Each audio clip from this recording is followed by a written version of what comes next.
in the course of, thanks.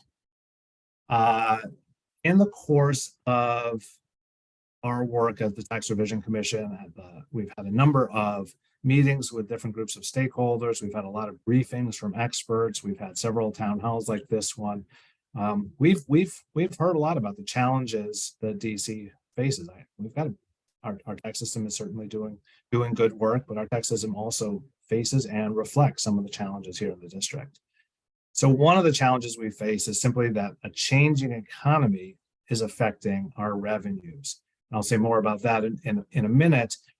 Just know that we had a recent revenue reestimate that actually estimated our revenues downwards. So we have less money to spend in the budget than previously expected, largely due to changes in the economy and particularly due to changes in the commercial real estate market. And I'll show you a graph that illustrates that. We've also heard a challenge that some of our taxes hit hardest at folks in the district who have the least ability to pay. So particularly if you think about excise taxes, when you think about sales taxes that aren't really connected to your ability to pay. We all have to buy stuff at the store, and those can be most hit hardest at folks who have the lowest incomes. We've heard about a challenge about variety of tax breaks that have snuck their way into the tax code that only benefit a few people and don't necessarily have a real economic benefit for the district, and identifying them and rooting them out and lifting them up is part of the work of the commission. There's an eternal challenge here in DC, unique to the district, that federal law, the Home Rule Act, actually prevents us from levying income tax on the folks from Maryland and Virginia who commute into the city, use city services while they're here, commute back out, but they don't pay income tax to the district. We're actually not allowed to, under federal law, tax them. So that creates sort of a bit of an existential challenge for us in designing tax policy. A fifth challenge we've heard a lot about is economic competition. We're a small landlocked jurisdiction with big states on just over our borders.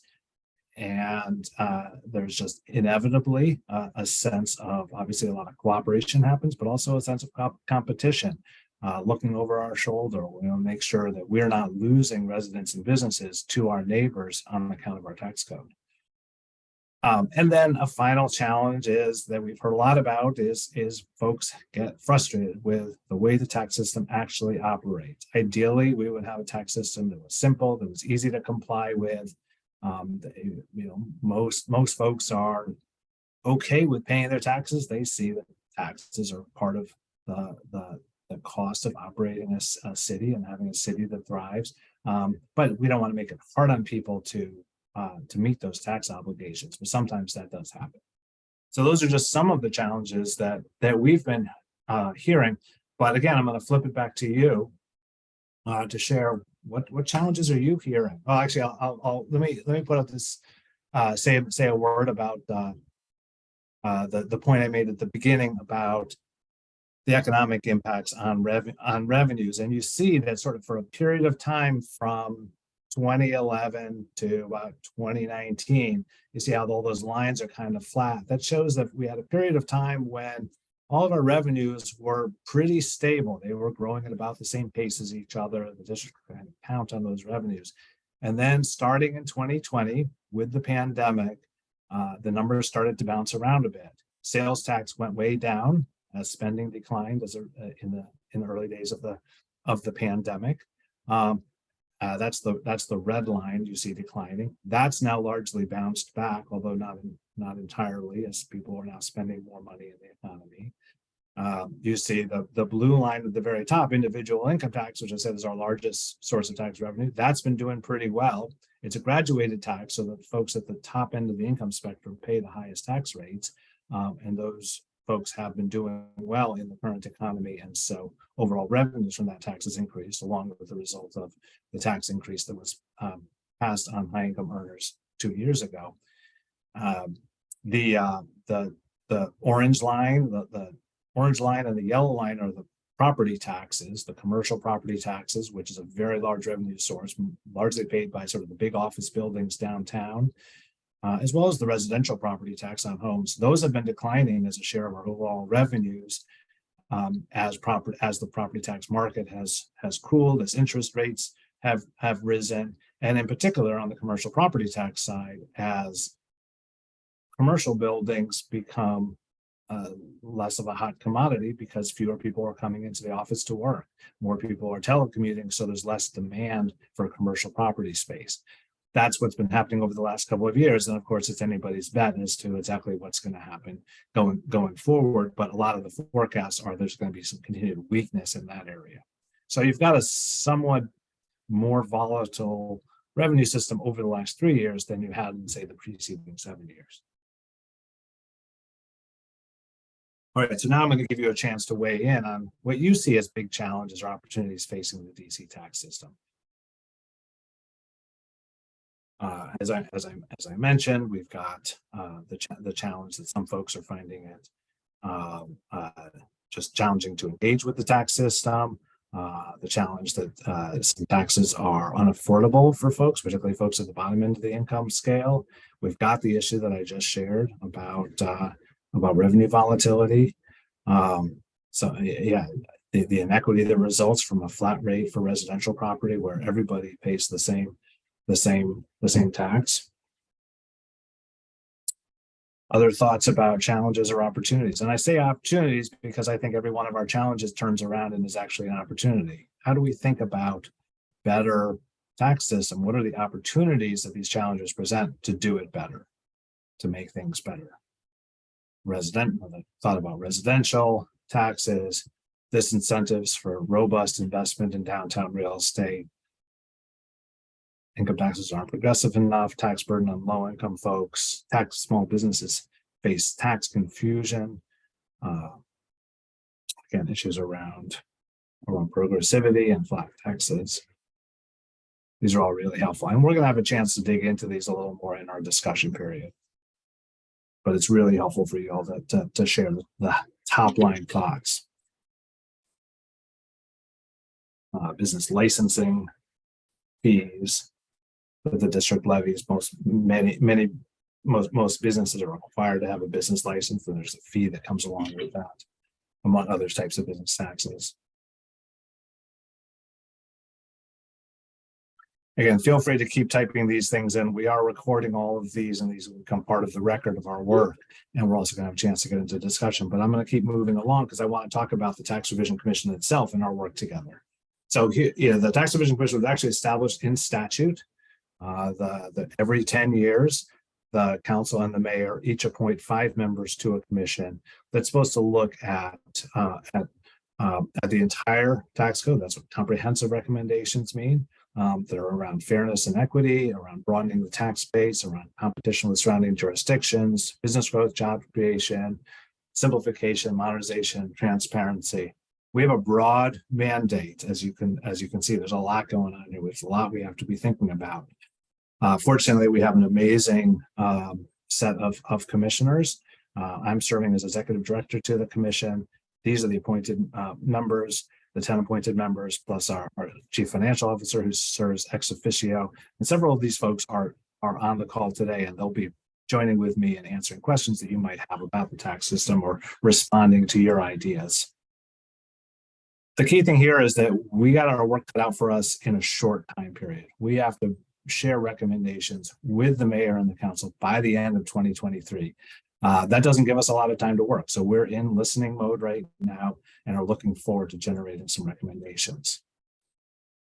To frame our work, we settled in on a few principles, and we took that council mandate as well as what we were hearing from the community and settled in on 4 policy goals for the tax system. One is to make sure we have a broad, resilient tax base for this post-COVID economy. What's the tax base we need going forward, given the changes in the economy, to ensure we can continue to provide the services that make the district thrive.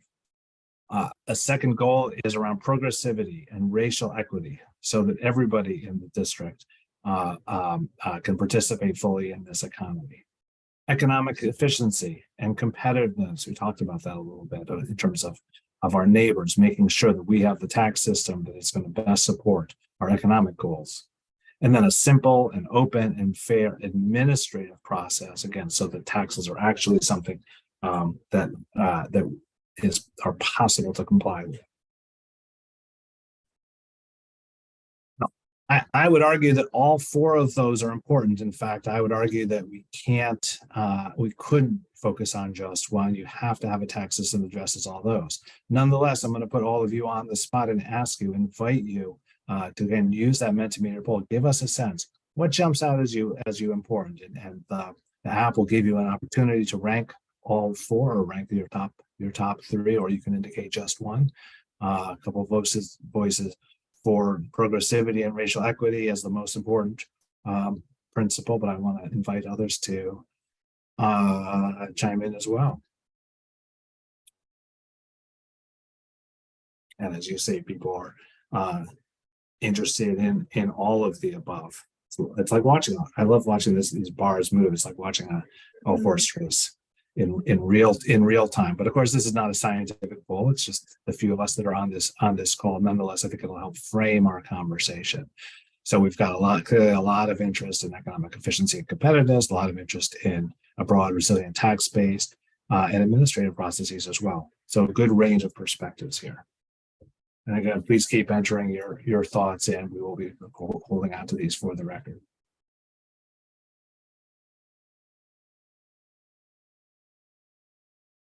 We also adopted a set of principles around how we do our work. The commission wants to do three broad things. One is very much follow the data. This is intended to be, and is in fact, an expert commission. People on the commission have amazing bodies of knowledge and expertise. We've had a number of experts come in and brief us, provide us with data. We're also engaging with the tax experts that work for the Office of Tax and Revenue for the district, as well as academic experts and others. So we're very much following the data, following the research. At the same time, we also are, as we're doing tonight, engaging with people across the district. We want our work to reflect what people are hearing, what they're experiencing as they think about the tax code, as they engage with the tax system.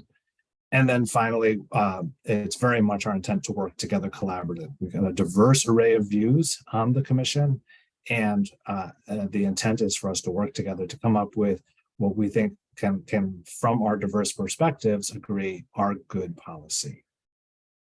So following the data, engaging with people across the district, and collaborating are all important and all core to our work today. The reason we think this work is going to have an impact is that it has happened before. 10 years ago, there was another DC Tax Revision Commission with another illustrious group of commissioners, also chaired by Mayor Williams. And its recommendations were, they did a ton of work, put together a great set of recommendations. Many of them actually did make it into law and changed how people pay taxes in the District of Columbia. They affected the income tax, they affected the sales tax, they affected business taxes, they affected the state taxes. It was a wide-ranging report, and policymakers listened and did in fact implement many of what was recommended. So what the work that we are doing here is going to have consequences. And at this point, everything's on the table. We've been in listening mode. We are still in listening mode.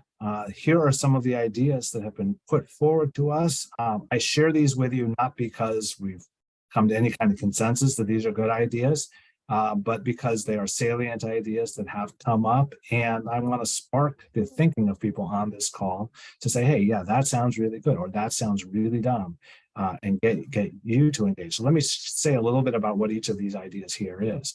So one is changing the way we tax businesses, recognizing that businesses benefit from city services, but the way the DC tax code is set up right now, businesses vary a lot in the extent to which they are actually contributing to the financing of those services. So one of the things we're looking at is changing business taxes, enacting what we call a business activity tax or something like that, that would change the way businesses are taxed in the city.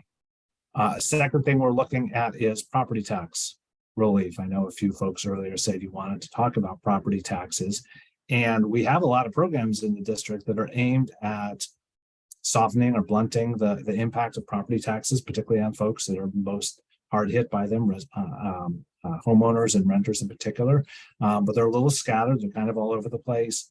And they may not be working as well as they could. And we've had some presentations that suggest that they're not as well targeted as they could be.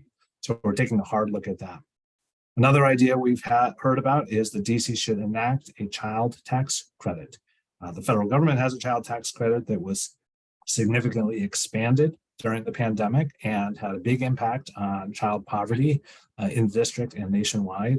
That expansion has now gone away. And so a number of jurisdictions around the country are looking at, well, maybe they should enact child tax credits of their own to similarly address child poverty, support families at a range of income levels.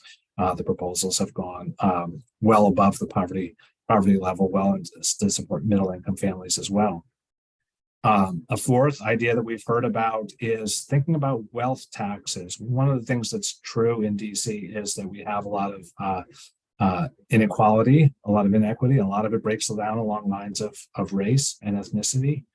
And the inequality is particularly striking when you look at data on wealth, not just income, but actually wealth, the holdings that people have in terms of their financial wealth, their investment in housing, and so on. And so is there a way to use the tax code to do some rebalancing there?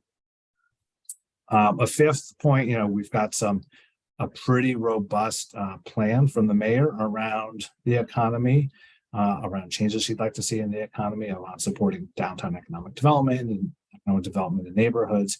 Are there ways that the tax code can better support economic development and drive a thriving economy? And then a sixth idea we've heard a lot about is on the more administrative side, the district's so-called clean hands process. So if you want to if you have a government grant or a government contract, or getting some kind of business license or an alcoholic beverage license, you have to get a certificate from the Office of Tax and Revenue providing clean hands. A lot of people are pretty frustrated by that process.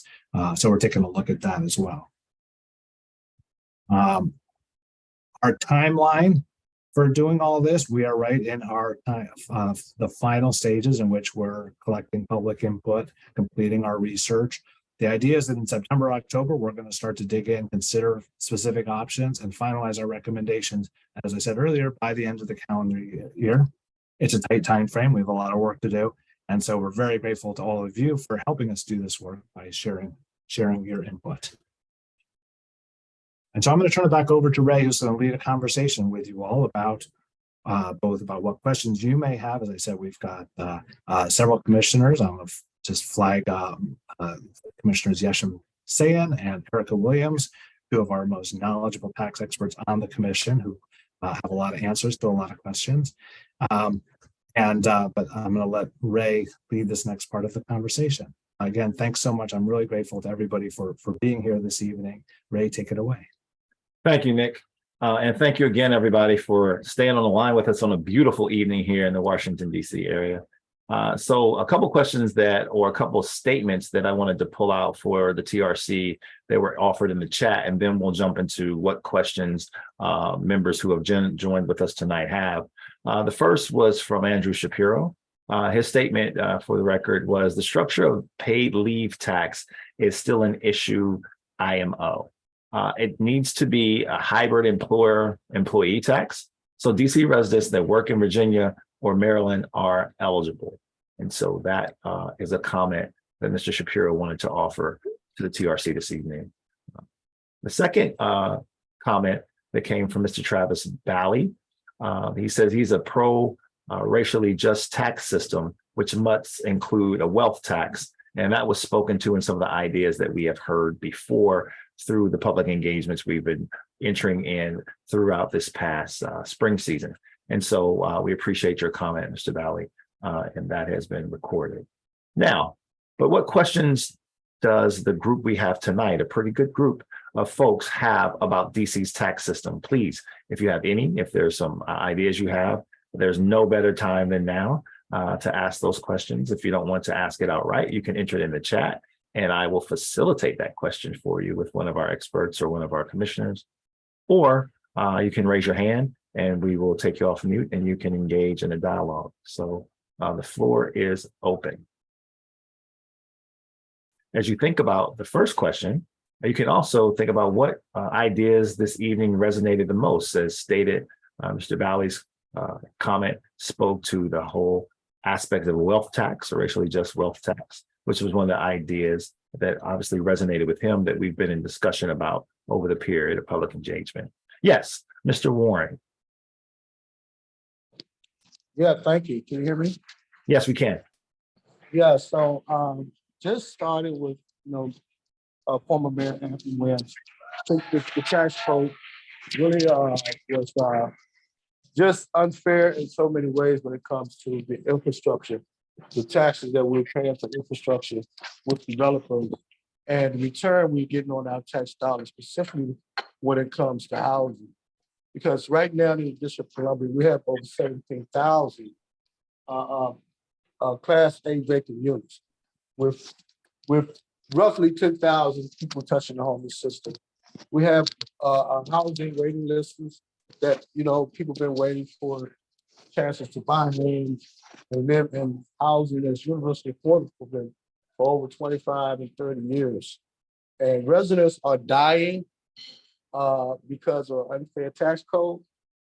And we need to have a tax code that, that actually subsidizes and make sure that we pay for the universal voucher system for district residents, specifically for long-term residents, specifically when it talks about residents who were born and raised in the District of Columbia. When we start talking about equity and reparations, it has to start with our tax code also, and how we actually spend our tax dollars, because the pandemic has pointed out a lot of things as far as unfairness and how we are actually, housing district residents. Mhm. So I would look for a tax code that actually funds, a voucher system in the District of Columbia.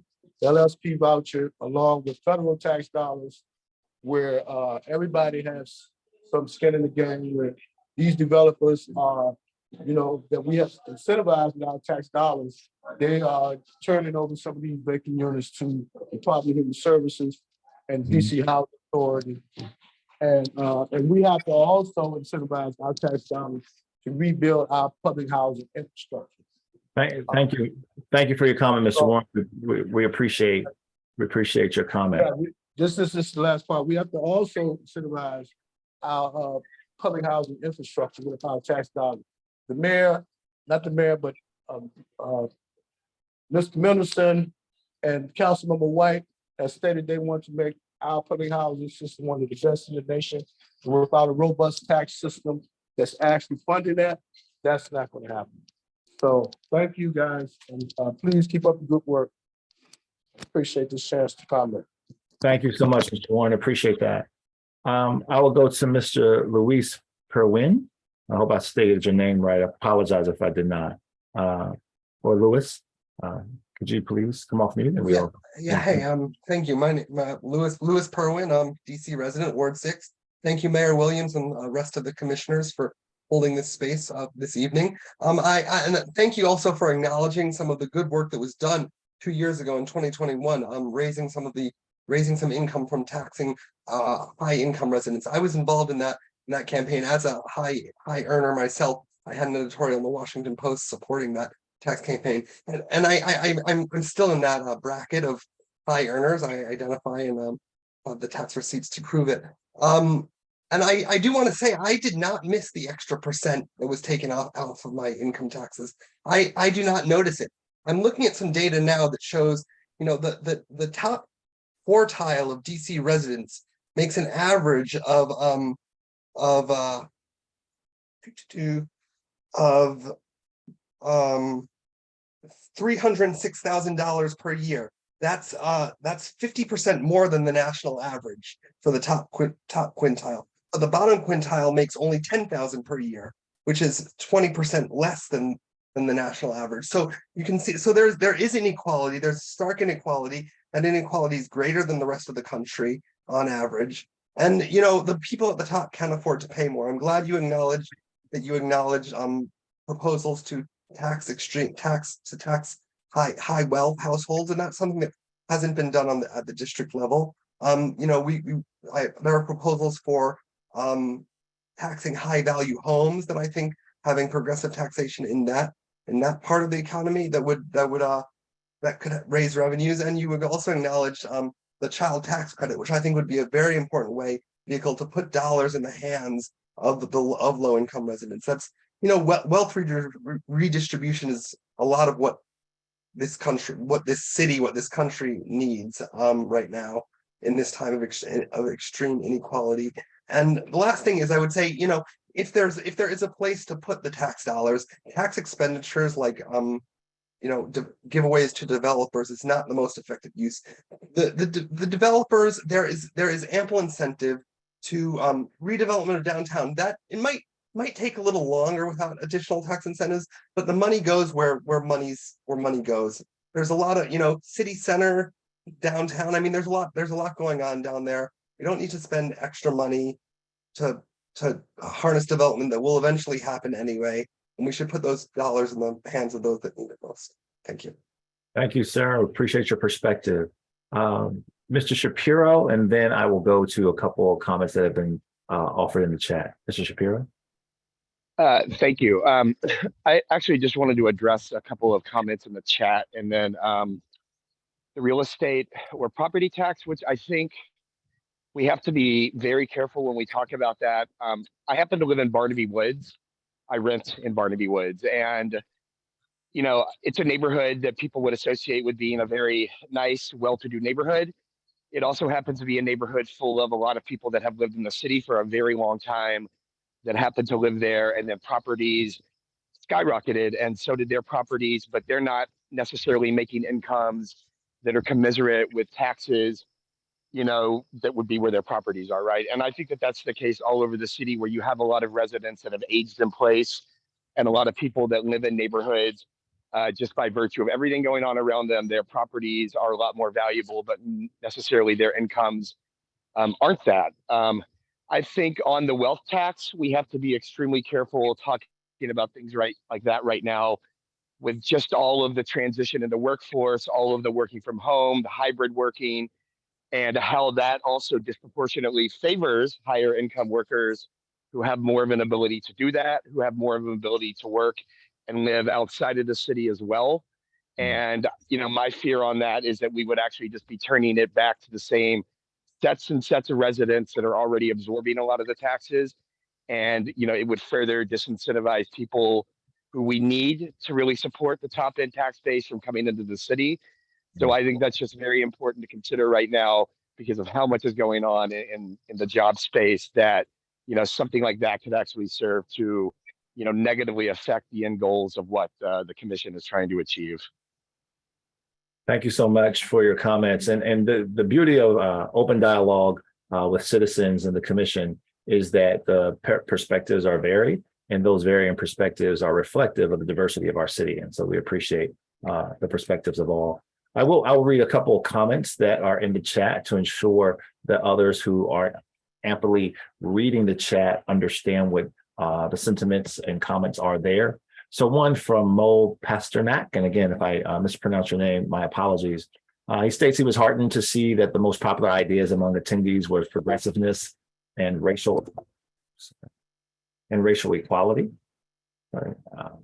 I believe that a progressive system for residential property is a great way to advance those principles, as so much like wealth in DC is held in residential real estate. Many across the country hold their wealth in real estate. So I think that is a comment that is well taken. Travis Valley states that this is the first district tax revision since the 2020 racial reckoning and recommitments to looking at structural racism. I think you have a question within here. Mr. Valley, you can comment on your question if I don't articulate it adequately. What is the role this commission is playing in deliberations? And are there racial justice commitments of any form the Tax Revision Commission can make tonight? I'll offer that to the commissions. And I don't assume there's any commitments that the Tax Revision Commission can do. They are taking comments and suggestions for review, but I'll allow someone from the TRC to follow up on that if they so desire. Erica or Mayor Williams, do you want to take that or do you want me to take that?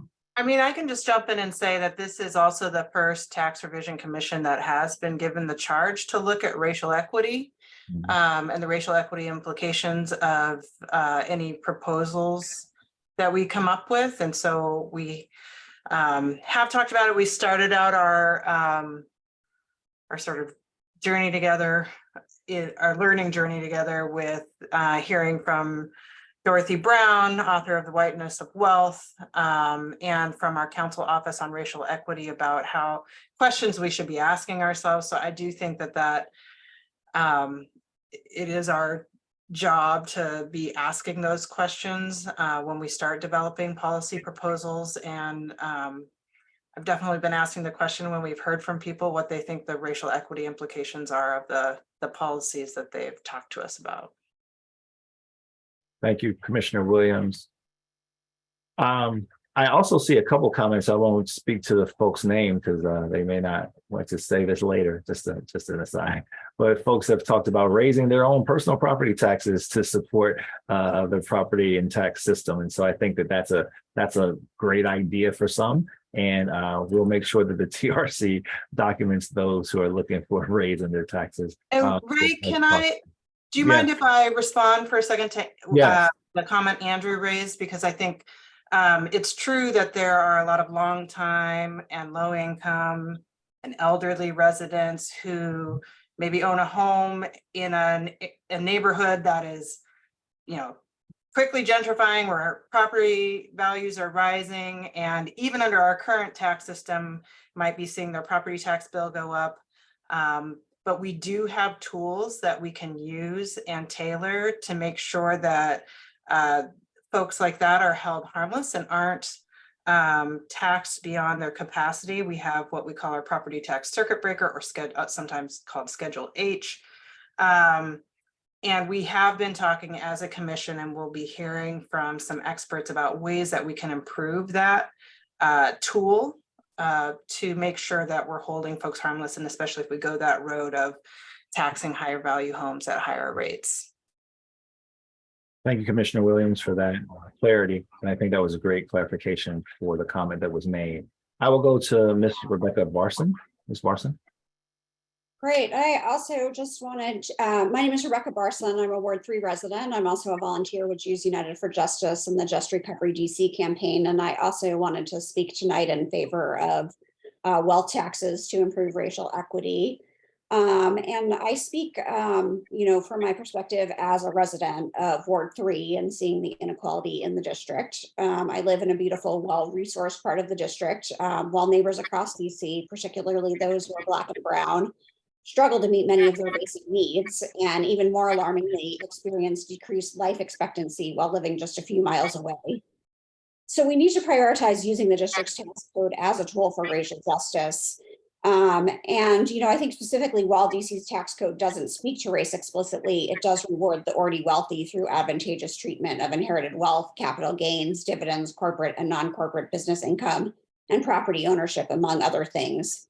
So the commission should address the undertaxation of the wealthy, which would make the tax code more racially equitable in design, and raise resources to make investments that dismantle structural barriers to opportunity for Black and Brown residents. When we reduce inequities, more people in DC are able to thrive, and the tax base also becomes more resilient. The district will also be more competitive if we can invest and tap into the full potential of all our residents. I hope to see a DC where we can live and thrive, just like those of us in Ward 3, and a tax code that helps us to do so. Thank you for your work and for your time tonight. Thank you, Ms. Barson. We appreciate your comment. Ms. Allegra Hatem. Hi, my name is Allegra. I'm from the organization Mothers Outreach Network. I know I'm joined by some other people here from our organization who are going to talk about guaranteed income. So that's Maria Jackson, who I see has her hand up, and Hannah Khan, who I know is planning to speak later. But I also just want to make sure that you acknowledged Tiffany Blakeney, who's another, is speaking on behalf of our organization. She's joined by phone, so she can't raise her hand, but I just wanted to, maybe pass the mic over to her. So she needs to press *9 to unmute herself. Okay, gotcha. Miss Blakely, we'll get to you as soon as we have the comment from Ms. Hudson. Ms. Hudson? I wasn't actually intending Oh, to. okay. I was just making sure that she was recognized. Thank you. Not a problem. Ms. Jackson, we'll go to you.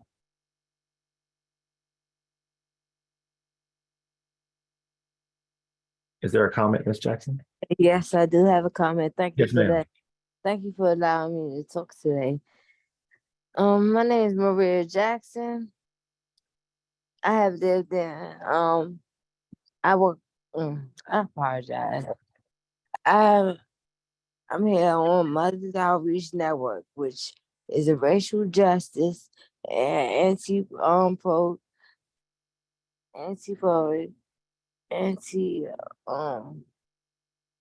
organization who helps mothers, who helps. I apologize. You gotta give me a second. It's just the fact that I just don't be on paper too good. I just gotta speak what I have to say. Mhm. It's that we are a program. We help other lower income like myself. We help other people meet their needs. We believe in helping over there, Ward 7, Ward 6, 7, 8. Yes, ma'am. Like, and we also, it's, I'm sorry, it's good. DC Guarantee Income is combined together with Mothers Outreach. Also, I like to tell you something about myself. I'm a mother of 4. I receive public benefits. I lived in houses since 2008.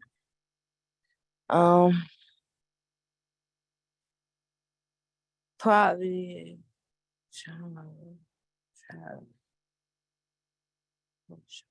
Ms. Jackson? Yes, I'm here. Yes. But I believe, nah, Did you want I'm- to offer a recommendation or a comment No. for the TRC? no, it's just some stuff mixed up. But it's just that I believe guarantee income. Well, I believe guarantee income has a lot of different decisions that can help lower income people get money by they can help me get money also if they get I'm all messed up. Miss Jackson, I think that the gist of the comment that you're making is that the Tax Revision Commission needs to, or for you, your comment is that it needs to consider some of the residents that need additional assistance and that they should take into account the assistance that's necessary for others in the community. I think that we've captured that comment for you, Ms. Jackson.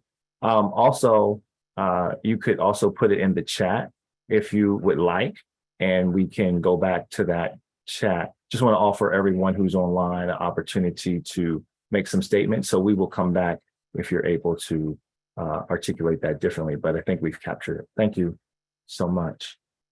I'll read a comment from the chat right now, and then Mr. Bally, I will come to you.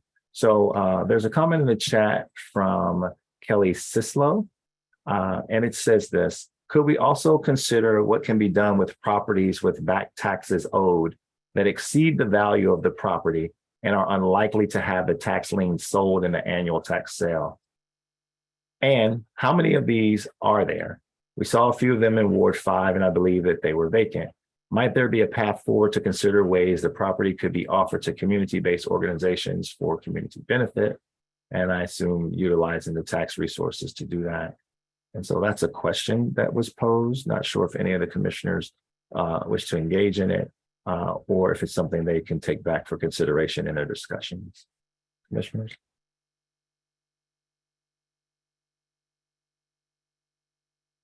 So, Ms. Sislow, I think it's a really good question, and something we probably should look into. And I like the idea of thinking about ways to use vacant or blighted or other kinds of properties for community use and community-based organizations. I think that's a great idea.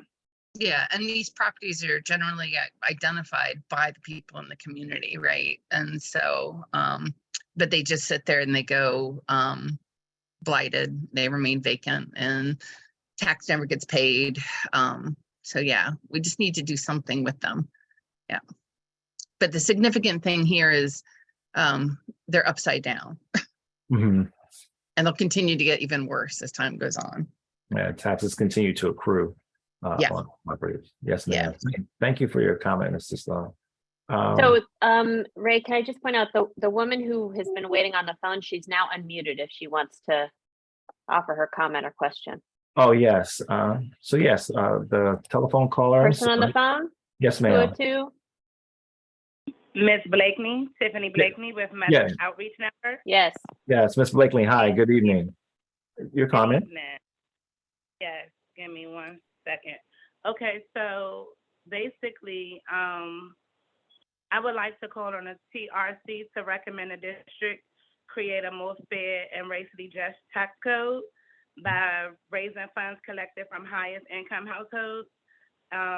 Also creating a refundable district CTC like the bill proposed in this session. Also by expanding the Section H tax credit for people who rent and low income homeowners, along with making the earned income tax credit automatic so that people don't have to apply for it. I think that if you guys have more fair and racial just tax codes for Washington, D.C., then we can have funds for guaranteed income. It can also help low income families keep more of their income. Yeah, so I look forward to, seeing what you guys come up with in this tax revision. Thank you. Thank you so much, Ms. Blakeney. Appreciate your comments and your specificity. I will go to a couple of comments from the chat, and then I'll go to, again, Mr. Valley and Ms. Khan. So Kevin Rigg writes, DC has some of the highest per capita public spending of any major city in America. What we seem to have learned during this year's budget process, FY24, fiscal year 2024, and that in budgeting, you do the budget planning for the next fiscal year, is that when economic activity, especially downtown, declines, public revenues fall, leaving less money to fund our social service priorities. We need a robust recovery, including downtown, to restart that economic engine. Thank you for your comment. And the second comment from Mo Pastorak, I hope that the new property tax system raises my taxes while reducing the burden on others. And I will go to Mr. Valley. Mr. Valley? Hi, thank you. I'll be less than a minute in my comment. Look, I just wanted to address the often cited but rarely true talking point that rich people will flee. Look, on this call, we have rich people, including my household, in the top 20% of rich households, of households in DC, pleading for a racially just tax system so that we stop seeing our neighbors getting displaced. When you want to talk about displacement and people fleeing the city, let's talk about DC residents fleeing right now from not being able to afford cost of living. Let's talk about those residents fleeing, causing a job shortage where businesses are desperate for workers because those workers can no longer afford living in the district. Let's talk about families fleeing because they cannot afford childcare. My friend Natika, who had a child a few years ago and was my neighbor here in Ward 7, well, I live in Ward 7, no longer could afford her childcare. She ran up $21,000 in costs. And that was after she bought a home. She decided to leave to Illinois because she just had it with DC's costly childcare. And hopefully with our birth to three law, we will be able to achieve universal high quality education by the end of this decade. But we need a racially just tax system in place to fund progressive laws like that. I will close by also raising another neighbor of mine, Hayes Cooper, who has a child with special needs, who went $25,000 into credit card debt because she could only find limited childcare providers for her child with special needs. And that was the only option available to her in the district. So let's please remember, there are a lot of people right now fleeing the district, not hypothetical rich people who might flee the district. Thank you. Thank you for your perspective and your comments, Mr. Valley. Ms. Khan, welcome. Hi, thank you so much for giving us this opportunity to speak with you all. I'm the Senior Policy Analyst for Mothers Outreach Network, which also convenes the DC Guaranteed Income Coalition. I really just want to amplify and echo what Ms. Blakeney and Ms. Jackson said. We saw in 2021 with the expanded child tax credit at the federal level, the incredible impact that basically a guaranteed income for the vast majority of families in the United States as a whole had on child poverty, food security, housing security, a host of other impacts. And so we would love to see the district's tax code expanded to include a district child tax credit, more easy access to the local EITC through automating it, and an expansion of the Section H tax credit, either through raising or eliminating the cap entirely. To fund these proposals, we would recommend creating a higher bracket of property tax for the highest value homes, as well as lowering the value of the exemption for estate taxes. Thank you again for this opportunity, and that's all we have to say. Thank you. Thank you so much, Ms. Khan. I also want to offer to all those who are making comments, all is being recorded. It's a recorded session, but you can also offer your comments to www.dctaxrevisioncommission.org, where you can place your comments there if you like as well. So just wanted to give people secondary resources for that. We'll come If to. I could just jump in, we have submitted a written statement as well. Okay. Thank you very much. Thank you. I did not doubt that your group is thorough, because you guys are thorough tonight. I appreciate your feedback and your comments and your activity and participation. I want to offer one comment that Commissioner Williams placed in the chat, which I think is pertinent for the discussion. And that is one thing to remember about DC spending that is different from other major cities is that we as a district have the responsibilities of a city, a county, and a state. And so the trifecta, as some would say, the responsibilities that the district has with a limited budget as well as resources that come from tax revenue. So just wanted to make sure that that comment was heard by all. Mr. Shapiro. Yeah, I just wanted to respond to a couple of things. In regards to the property tax, I'm sorry, the supporting things for homeowners with rising property taxes. I understand those things. I also think there are a lot of people that don't, those tend to be a lot of income-based things and other things that don't necessarily hit all the people that kind of fall into this category. I've had the advantage of working on 3 citywide campaigns. So I've seen a lot of demographics from around the city. And I offer this because I think that this is more prevalent than people think. I think when we talk about a lot of the high income earners that are coming into the city, let's look at some of the places that they're going. A lot of them are going down into Navy Yard. A lot of them are going into places where they're not necessarily buying houses. And I think that's very important to consider too, who the demographics of the people that are buying the properties that are the most valuable and the properties that have the most valuable taxes.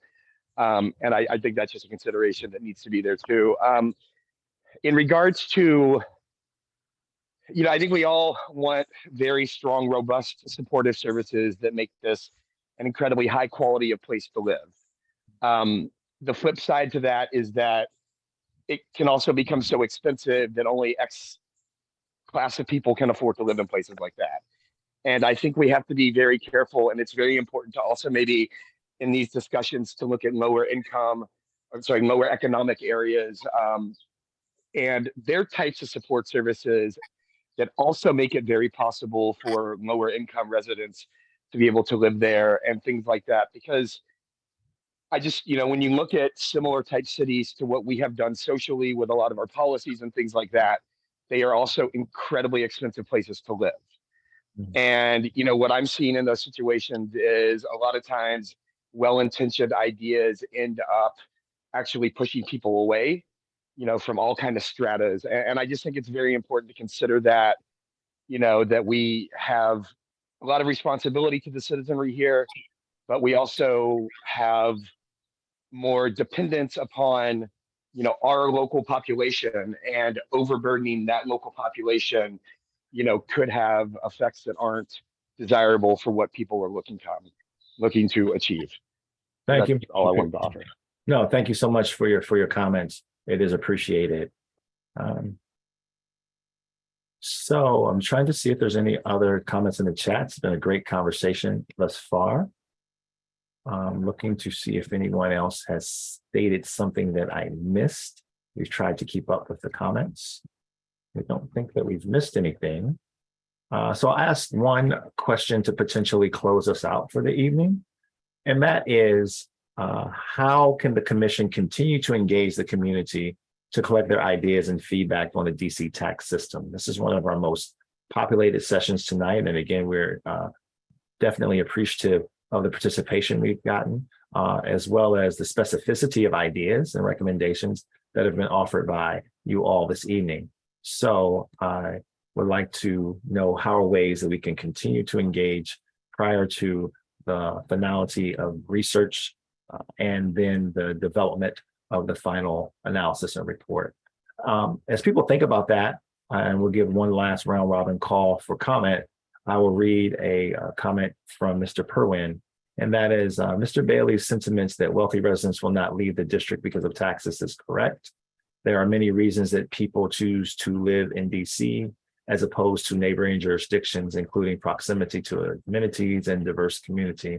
A marginal increase in taxes paid by those most able to do so will not change that. Again, thank you for your perspective, Mr. Perwin, and for your commitment to the city. Any additional thoughts on how we can continue? If not, then I want to thank everybody for your participation. Go ahead, Ray, but thanks, everybody. That is exactly what I was going to do, Mayor Williams. I was going to pass it to you to close this out for the evening. Mr. Mayor Williams, any other? Yeah, no, but thanks. We have really good participation, really high level of participation. People feel passionate about their positions and the role that the tax system plays in building a healthy public realm and community. So thank you, everyone. We appreciate it.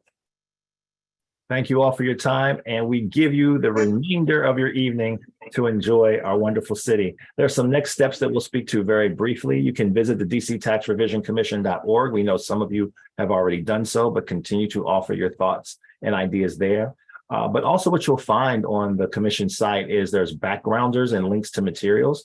Backgrounders are in-depth pieces of information about the tax system and ideas that have been posited before. You can also sign up for notices about future events and materials, as well as stated and as necessary and wanted, you can upload your ideas and read what other constituents in the DC area are saying. Again, thank you for your engagement. Thank you for this evening and have a great one. Thank you, guys. Bye-bye.